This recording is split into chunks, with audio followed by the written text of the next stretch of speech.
c'était, disons, à l'époque où on venait d'inaugurer la Zawiya, donc le lieu où on se rassemblait à Drancy en 1981. C'est à ce moment-là que réellement j'étais en contact d'Eva et elle venait à Drancy, elle a donné plusieurs conférences et nous avons surtout été très proches dans le cadre d'un projet qui était initié dans la périphérie de Paris, donc à Chessy, où se trouve aujourd'hui Disneyland. Il y avait le château de Chessy et on travaillait pour un projet qui s'appelait le projet des communautés. On souhaitait installer dans ce lieu il y avait un ancien château et autour de ce château, il y avait environ 120 hectares. Et sur ces 120 hectares, bâtir une cité de communauté de 120 maisons avec tous les représentants des différentes traditions. Et ce projet, bien sûr, a été initié par une personne qui s'appelait Anne de Fonkerny. Et c'est elle qui a été à l'initiative de ce projet, où Eva était une des personnes qui était présente et agissante dans la réalisation de ce projet. Et c'est là où nous avons fait en 84 le cinquantenaire du Cheikh Al-Alaoui, ou la Tariqa Al-Alaouia. Donc les frères sont venus à peu près du monde entier et on a célébré le cinquantenaire du Cheikh Al-Alaoui en septembre 1984. Alors, la rencontre avec Eva, historiquement, elle est là, mais bien sûr que j'avais lu déjà les ouvrages d'Eva, j'avais assisté à plusieurs de ses conférences qu'elle donnait à Paris ou dans le cadre d'associations Islam-Occident. Mais c'est à partir de 81 que réellement il y a eu une relation permanente, constante entre Eva et moi. Je la vois encore en train de se poser beaucoup de questions. Elle me posait énormément de questions, surtout sur le dernier moment de sa vie. Elle se posait beaucoup de questions sur la foi, c'est vrai. Et ça, je crois, ça vient de l'héritage occidental, qui, euh, euh, qui est beaucoup dans la rationalité des choses. Et c'était un problème chez elle. Et comment se représenter la rencontre avec Dieu? Comment se représenter l'au-delà? Comment est-ce que la foi, est-ce que le salut est dans une foi aveugle et absolue, ou est-ce que le salut est dans une foi raisonnée? Et ça, je crois que c'est le côté occidental, où toute l'éducation qu'on a reçue forge des paramètres, des paramètres chez nous, dans la pensée qui reçoit cette culture, et qui l'oblige à raisonner sur le tout, sur le Dieu, sur l'au-delà, sur le paradis, sur l'enfer. Bon, c'est des notions qui, je veux dire, je, je peux témoigner, en tous les cas, que les derniers moments de sa vie, elle était rassurée sur ça. Parce que j'étais presque présent, il y a quelques jours de son départ, j'étais auprès d'elle. Et je peux témoigner que à ce moment-là, elle était pleinement dans l'acceptation et où elle avait compris que la raison raisonnante était un moyen dans l'horizontalité, donc dans le monde nécessaire à la vie qu'on mène dans ce monde terrestre, mais qu'il y avait d'autres paramètres et qu'il y avait d'autres.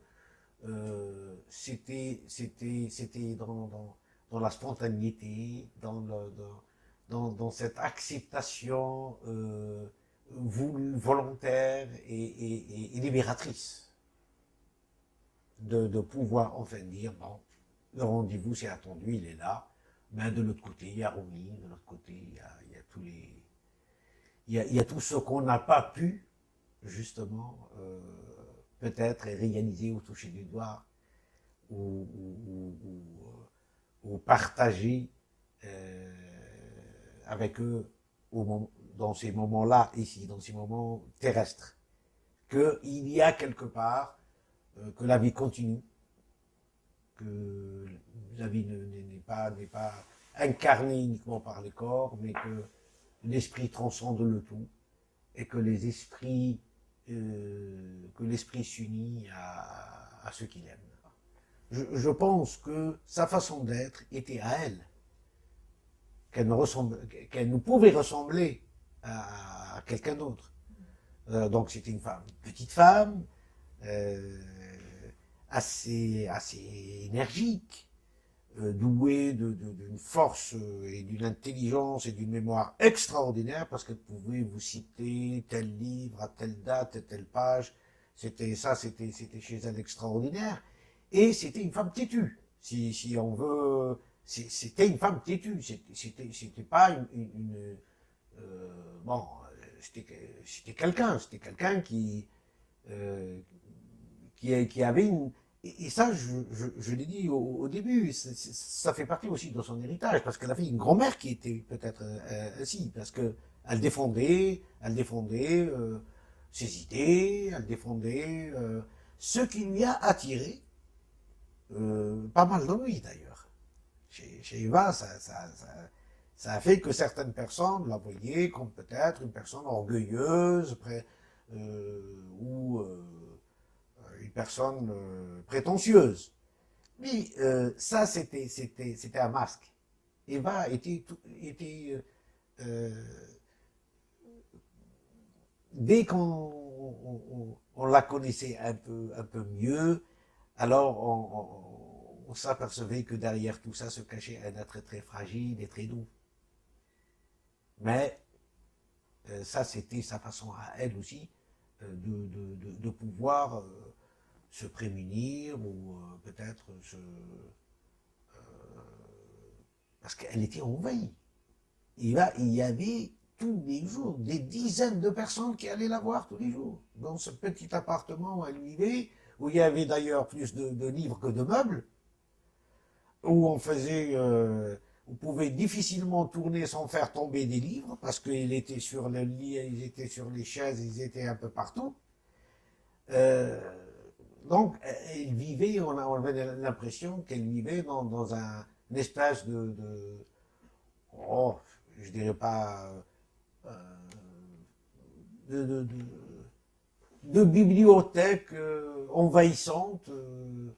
Et puis, elle avait ce petit lit où elle dormait. Puis c'est tout. Il n'y avait pas grand-chose. Donc, elle se préservait.